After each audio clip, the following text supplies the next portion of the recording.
Xiyyeeffannaa mootummaan seektaraalee barnootaaf kenneen naannoo Oromiyaa keessatti hojii hojjetameen fooyya'insa olaanaa argamuu fi qabxiin barataa fooyyee agarsiisaa jiraachuu hoogganaan Biiroo Barnoota Oromiyaa Dr. Tolaa Bariisoo kan himan. Sirni barnootaa kuni waan sadi akka hammatu.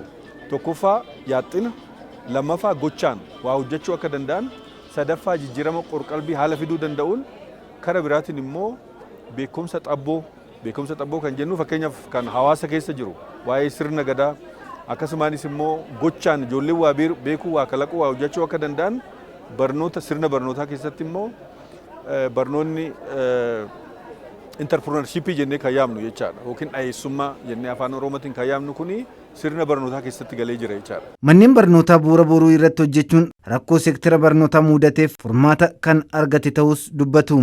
Sona nu daballe daa'ima jalqabarraa kaasnee bu'uura boruu keessa dabarsuun kuni rakkoon barreessuuf dubbisuun ijoolleen barachuuf isaan qunname san bu'uuraan kan hiike jechaadha. Kuni waan sona nu daballe. Sonni lammaffaa immoo barattoota sirriitti jabaatanii deemaniif manneen barnoota bultii addaa 7 ijaarree ijoolleen sun yeroo duraatiif bara darbe qoramanii qabxii ajaa'ibsiisaa ta'ee akka biyya kanaatti galmeessanii jiru jechaadha. Kun waan sona nu daballe. Xiyyeeffannaa mootummaan damee albuudaaf kenneen waggoottan 5 darban galiin biyyattii daran kan dabalee fi carraan hojii bal'aa kan uumame ta'uu itti gaafatamaan misooma damee albuudaa Oromiyaa obbo Taaddasaa Tashoomaa kan himan. Waggoottan 5 darban argamaa turan tokkoffaa galiin damee kanarraa maddu baay'ee ta'uu isaadha. Inni lammaffaan immoo carraan hojii misooma albuudaa kanarraa uumamu carraa hojii dhabeeyyiidhaaf abbootii qabeenyaaf namoota garagaraaf carraa kan uumaa turee fi carraa uume kanarraa immoo maddi galii akka biyyaatti alargeessaarraayis galii biyya keessaarraayis kan argamaa turedha. Akkuma fakkeenyatti fudhanne bara kana keessa galii naannoo biiliyoona 2 ol ta'u kan irraa maddee jiru jechuudha. Qabeenya albuudaa naannoon Oromiyaa qabdu yeroo ammaa alatti erguudhaan biyyattiin fayyadamaa kan jirtuu fi fayyadamummaa hawaasa naannichaas daran kan dabaledha jedhan. Naannoon keenya albuudaalee gosa garagaraa kan of keessaa qabdu. Albuudaaleen gosa garagaraa kun baay'inaan akkuma biyyattiitu kan argaman. Fakkeenyaaf emeraaldiin jira, sookoon jira, liiteemii qabna, taantaalemii qabna.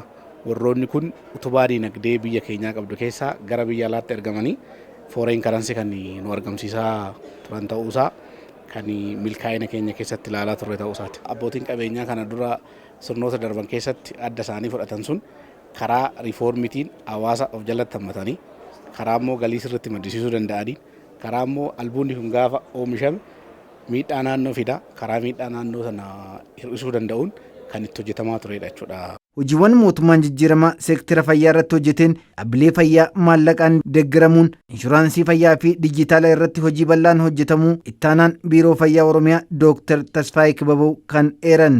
Inshuraansiin fayyaa keenya miliyoona 1 miliyoona 2 irraa ka'ee yeroo ammaa kanatti waggaatti kan nu sassaabaa jirru biliyoona jechuudha sassaabaa jirru gara biliyoona 7.2 kan ta'u ga'uu dandeenye jirra jechuudha. Namooti miliyoona 5 fayyadamaa kan turanii yeroo ammaa kana gara miliyoona 31 kan ta'anii naannoo Oromiyaa keessatti inshuraansii fayyaa fayyadamaa jiru jechuudha. Kun jijjiiramoota gurguddoo dhaabbilee fayyaa keessatti argaman waan ta'eef jijjiirama guddaas fideetiin jira jenneetiin amannaa jechuudha. Kana qofas miti dhaabbileen fayyaa tajaajila aadaadhaan kennan dhiisnee dijitaal goonaa jirra jechuudha. Hojii inisheetivii magariisummaa dhaabbilee fayyaa irratti hojjetameen jijjiiramni argameeras jedhan.